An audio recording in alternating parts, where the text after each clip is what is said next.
మాగుంట అంటే ఒక బ్రాండ్ అది. మాగుంట కుటుంబానికి ఉన్నది, కుటుంబ సభ్యులందరూ కూడా ఆత్మగౌరవం. ఈగో లేదు. We don't have ego, we got lots of self respect.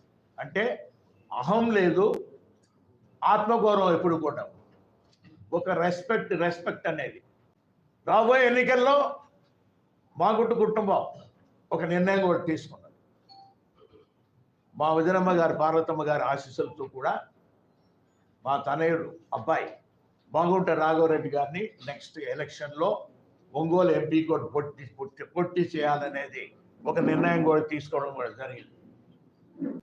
ఇది ఆత్మగౌరవం సంబంధించింది. రెస్పెక్ట్ అనేదాన్ని ఎప్పుడు కూడా మనం కాపాడుకోవాల్సిన విషయం అనేది ఉన్నది. కాబట్టి అనే దృష్టిలోనే కొన్ని అనివార్య కారణాల వల్ల వైఎస్ఆర్ పార్టీని మనం వీడాల్సినట్టుగా కూడా వచ్చింది.